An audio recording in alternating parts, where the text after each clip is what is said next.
Hello everyone, welcome to my channel. चलो learn करते हैं। तो फ्रेंड्स, आज मैं आपके साथ शेयर कर रही हूँ पास्ट इंडेफिनिट टेंस, जो कि आप देख चुके होंगे थंबनेल में। और इससे आप बच्चों को भी अच्छे से समझा सकते हैं, और जो बड़े लोग हैं जो कंफ्यूज हो रहे हैं कि इन्हें कैसे सेंटेंसेस कैसे बनाएं, वो भी अच्छे से समझ सकते हैं। ओके, तो फिर चलिए मैं स्टार्ट करती हूँ। तो फिर लेट्स गो। तो जैसा कि आप जान रहे हैं, मैंने पहले ही बताया है पास्ट इंडेफिनिट टेंस। ठीक है, इसमें क्या होता है, इसमें ये फॉर्मूला होता है subject plus verb two plus object. V2 का मतलब होता है वर्ब का सेकंड फॉर्म। ओके, जैसे सिंग अगर वर्ब 1 है, ठीक है, ये हो गया V1, तो सिंग का हो जाता है सेंग, ये हो गया V2। उसी तरह वर्ब 3 हो गया संग। तो ये वर्ब के 3 फॉर्म होते हैं ना, वह V1, V2, V3। और V4 में ING लगता है, जैसे SING सिंगिंग। ओके, ये V4 होता है। और V5 में S या ES लगता है, जो कि प्रेजेंट टेंस का है। तो आज तो मैं बात करूँगी पास्ट इंडेफिनिट टेंस की। तो इसमें V2 या फिर V1 का यूज़ होता है, इन सब का कोई काम नहीं है। ओके, तो V1, V2। तो ये देखिए, पहचान इसकी क्या है, जिसके सेंटेंस के लास्ट में था, थी या फिर थे आए, या फिर यहाँ पर साउंड का मतलब है आ ई, जैसे उसने खेला। हाँ, तो खेला में क्या आ रहा, खेला आ साउंड आ रहा है। तो इसकी पहचान ये है कि ये पास्ट टेंस का है सेंटेंस। ओके, उसने बात की, ई साउंड आ रहा है, तो ये भी पास्ट टेंस का ही सेंटेंस है। तो इस तरह से इससे भी आप पहचान सकते हैं कि ये पास्ट टेंस का सेंटेंस है। ओके, तो ये चीज़ हो गया। अब मैं आपको बता रही हूँ कि हम लोग सेंटेंस में कैसे इसे इंग्लिश में कैसे लिखते हैं। जैसे उसने गाना गाया। ओके, तो उसने गाना गाया, यहाँ पर उसने का ही भी हो सकता है, सी भी हो सकता है।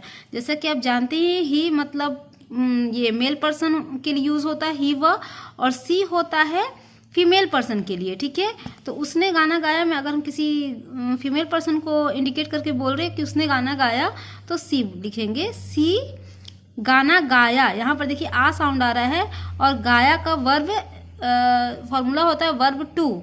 तो सब्जेक्ट तो हो गया हमारा ही या फिर सी।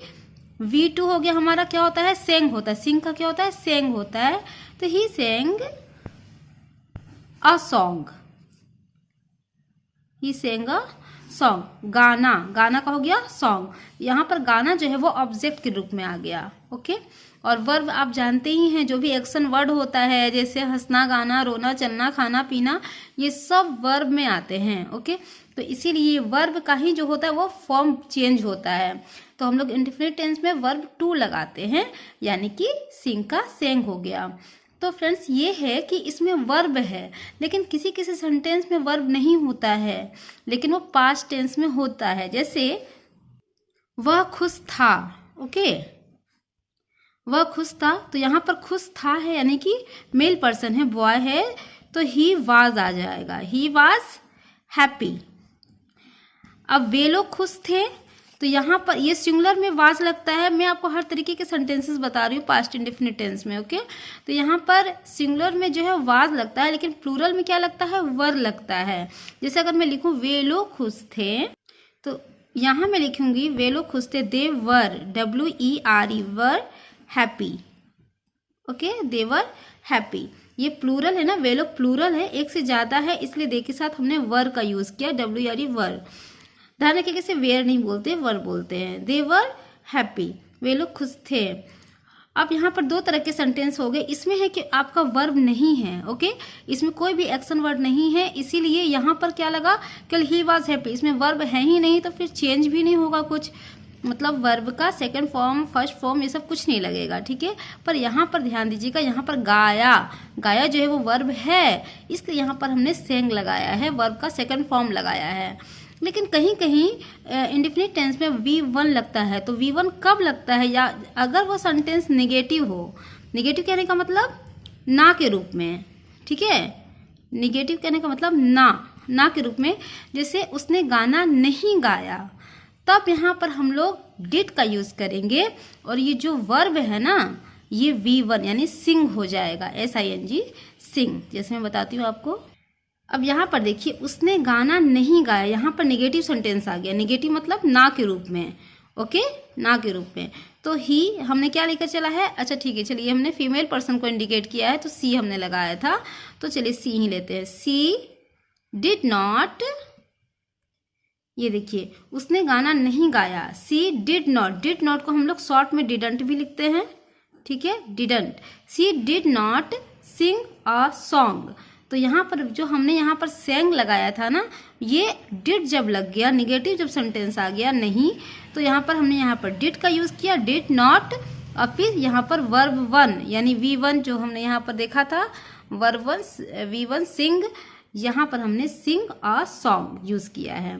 ओके, तो हमें यही ध्यान रखना है कि डिड का यूज़ हम पास्ट इंडेफिनिट में टेंस में तब करते हैं जब वो सेंटेंस निगेटिव हो, तो सी डिड नॉट या फिर सी डिडंट सिंग अ सॉन्ग, ये हो गया।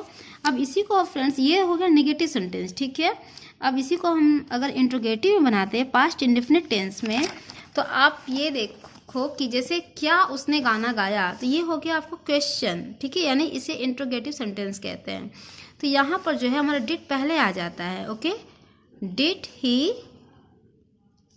ही या फिर सी, जो अगर फीमेल पर्सन है, लड़की है, तो उसके लिए सी, और बॉय है तो ही, मेल पर्सन है तो ही, तो did he sing a song. Okay, question mark, तो यहाँ पर डिड पहले आ जाएगा इंट्रोगेटिव सेंटेंस में, क्वेश्चन वाले में। डिड ही या फिर सी सिंग अ सॉन्ग, क्या उसने गाना गाया, तो ये चीज़ होता है पास्ट इंडेफिनिट टेंस में। बस हमें करना क्या है, वर्ब का फॉर्म हमें याद करके रखना है। जैसे अगर वर्ब वन राइट है तो V2 पास्ट में V2 लगेगा, जो कि राइट, रोट, रिटेन होता है, तो हमें उसने लिखा तो ही रोट, ये वर्ब का सेकंड फॉर्म चलेगा। लेकिन जैसा मैंने बताया कि V1 का भी यूज होता है, तो V1 का यूज़ कहाँ होता है, एक तो इंट्रोगेटिव सेंटेंस में, जो कि यहाँ देखिए V1 का यूज़ हुआ क्योंकि यहाँ पर डिड पहले आ गया, और एक नेगेटिव सेंटेंस में जो कि नॉट जब लगाते हैं हम, तो वहाँ पर होता है, ये देखिए यहाँ पर भी V1 का यूज़ हुआ। ओके, तो यहाँ पर भी डिड का यूज़ हुआ, इसलिए यहाँ पर V1, तो जहाँ डिड का यूज़ हो गया वहाँ पर V1 लगाना है, आपको ऐसे याद रखना है। तो इस तरह से आप पास्ट इंडेफिनिट टेंस में प्रैक्टिस कीजिए। कई तरह के सेंटेंसेस है, उसको आप डेली बनाते रहिए तो और अच्छे से इसमें प्रैक्टिस हो जाएगी। हालांकि पास्ट इंडेफिनिट टेंस प्रेजेंट से ज़्यादा ईजी है, वो इसलिए मैं कह रही हूँ क्योंकि उसमें सिंगुलर प्लूरल का ध्यान रखना होता है, ठीक है ना। जैसे वो पढ़ता है तो ही रीड्स लग जाएगा, ओके, READS, ही रीड्स। लेकिन अगर वे लोग पढ़ते हैं तो दे रीड होता है, तो यहाँ पर SEIS का ध्यान रखना होता है। लेकिन पास्ट में ऐसा कुछ भी नहीं है, इसमें बस वर्ब का सेकंड फॉर्म ही चलेगा। तो ये चीज़ है दोनों में डिफरेंस। ओके, तो आई होप फ्रेंड्स आपको ये वीडियो पसंद आया होगा, तो प्लीज़ इसे लाइक ज़रूर कर दीजिएगा। ओके, और वीडियो मेरे चैनल सब्सक्राइब कर लीजिएगा जिन्होंने नहीं किया है, और बेल बटन भी प्रेस कर दीजिएगा। ओके, फिर थैंक्स फॉर वॉचिंग।